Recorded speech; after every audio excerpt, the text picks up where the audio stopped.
Hi everybody, Bob Sokoler, Sokoler Team Remax Properties East. We are here at our main office and heading into my personal office. You know, we do a radio show on 840 WHAS every Sunday morning from 8:30 to 9 a.m.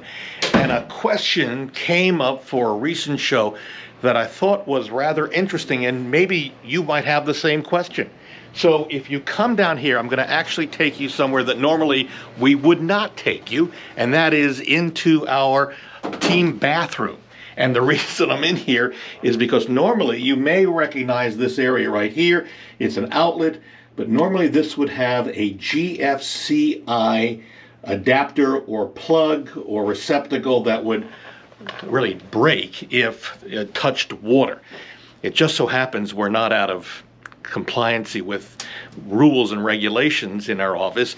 It just so happens that here in our breaker box there is a GFCI breaker.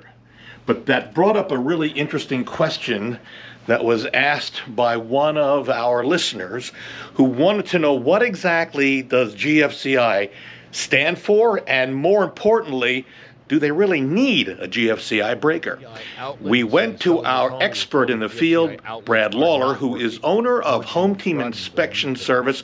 Okay, well, what a GFCI outlet is it is an outlet that protects the person from shock in case the ground faults. Literally, it decides to take a different path. Mm-hmm. So these GFC outlets have been common on exteriors of homes and in bathrooms and garages since the 70s, but their use expanded into kitchens and crawl spaces and basements and anywhere that you have any potential for contact with water. What this is these are those outlets that have the test buttons on them. Typically they're red and black, or they'll say, you'll have a button that says test, and you'll have another button that says reset. You're going to find them though near a sink. You're going to find them anywhere that you could have water. But what they do is they protect the person from an extended shock.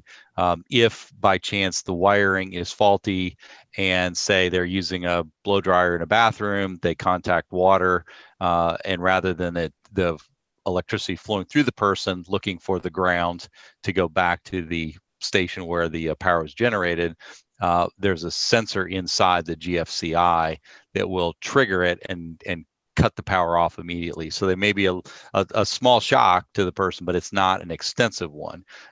So if they're not working, if you punch the test button and you're unable to reset it, then it just simply needs to be replaced. These are relatively simple to replace. A homeowner or a handyman can do it if they're in line, if they're at the end of a line, or they're part of another loop circuit. Then you probably want an electrician to come out and take a look. But GFCI, the outlet itself, is probably less than $20 at your local hardware store. Relatively straightforward to put in. Hopefully that answers your question on GFCI breakers.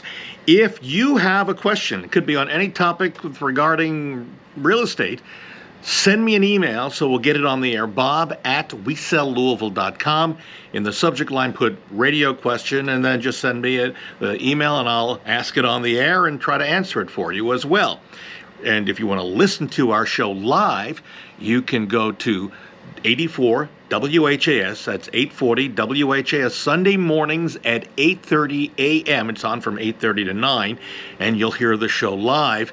You can also go to our website for the radio show, and you can see that located right down here. That's where you want to go to see a re-recording or rebroadcasting of the radio show and see what it looks like. We're recording in a Zoom mode right now because of COVID, which means each one of us does the show either from our offices or home, wherever you might be, when we record the show.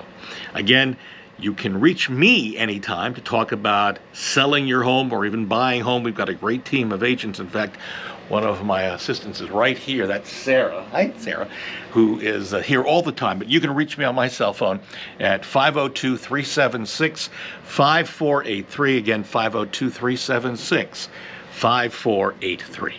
I'm Bob Sokoler of the Sokoler Team, Remax Properties East.